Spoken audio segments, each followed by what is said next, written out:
Assalamualaikum warahmatullahi wabarakatuh.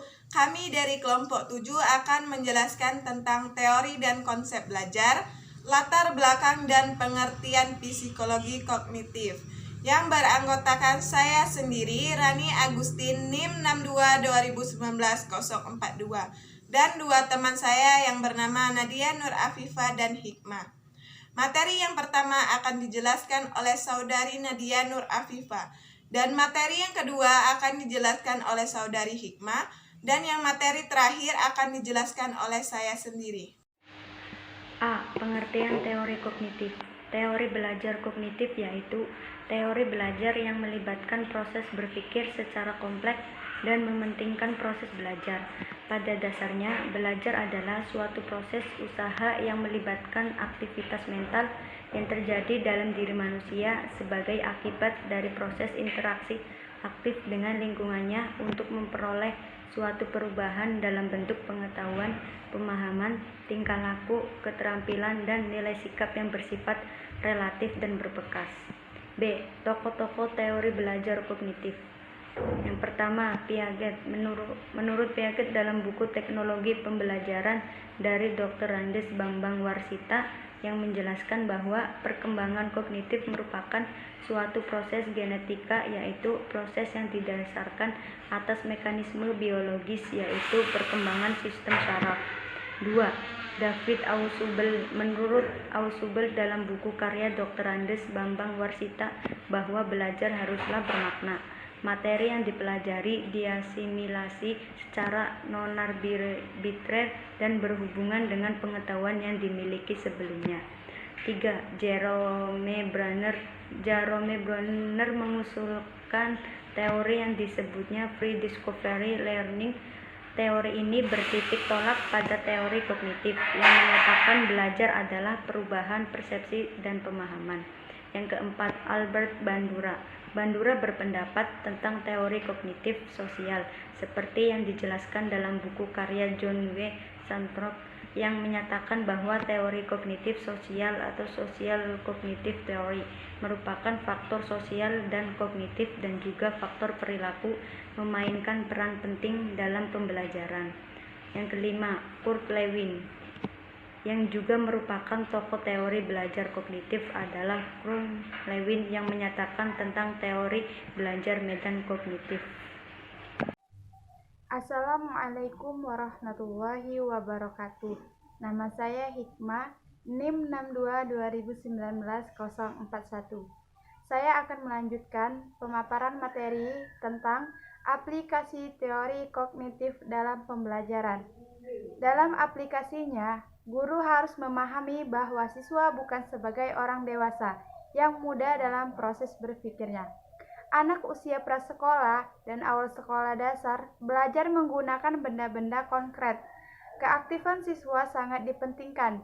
Guru menyusun materi dengan menggunakan pola atau logika tertentu dari sederhana kompleks. Guru menciptakan pembelajaran yang bermakna, memperhatikan perbedaan individual siswa untuk mencapai keberhasilan siswa. Piaget menjabarkan aplikasinya dalam pendidikan. 1. Memusatkan perhatian kepada cara berpikir atau proses mental anak, tidak sekedar kepada hasilnya. Guru harus memahami proses yang digunakan anak sehingga sampai pada hasil tersebut. Pengalaman-pengalaman belajar yang sesuai dikembangkan dengan memperhatikan tahap fungsi kognitif. 2.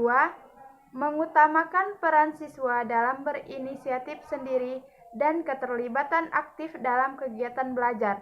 Anak didorong menentukan sendiri pengetahuannya melalui interaksi spontan dengan lingkungan. 3. Memaklumi akan adanya perbedaan individual dalam hal kemajuan perkembangan. 4. Mengutamakan peran siswa untuk saling berinteraksi, bertukar ide atau gagasan-gagasan untuk dikembangkan. Penalaran prinsip kognitivisme banyak dipakai di dunia pendidikan, khususnya terlihat pada perancangan suatu sistem instruksional. Implikasi teori perkembangan kognitif Piaget dalam pembelajaran adalah bahasa dan cara berpikir anak berbeda dengan orang dewasa. Oleh karena itu, ketika mengajar, guru harus pandai menyesuaikan penggunaan bahasa dengan cara berpikir anak. Anak-anak akan belajar lebih baik apabila dapat menghadapi lingkungan dengan baik. Peran guru dalam hal ini harus mampu membimbing, mengarahkan anak agar dapat berinteraksi dengan lingkungan sebaik-baiknya. Bahan yang harus dipelajari anak hendaknya dirasakan baru tetapi tidak asing, menarik dan menyenangkan anak didik, bukan membebani anak didik. D. Teori kognitif menurut Islam. Kognitif yang dipelajari dan diajarkan adalah lebih bersifat respon atas daya instingnya saja, karena murni menyangkut kemampuan mengembangkan kemampuan rasional, atau disebut juga dengan akal.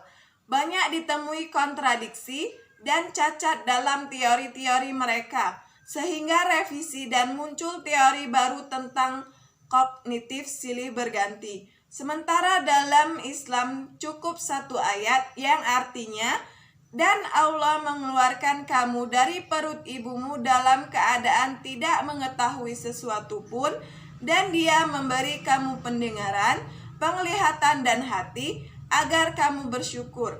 Quran Surat An-Nahl ayat 78.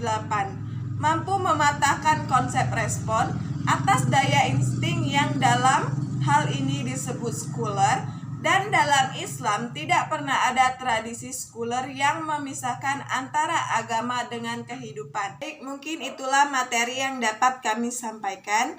Lebih dan kurang kami mohon maaf. Kepada Allah kami mohon ampun. Kami akhiri. Wassalamualaikum warahmatullahi wabarakatuh.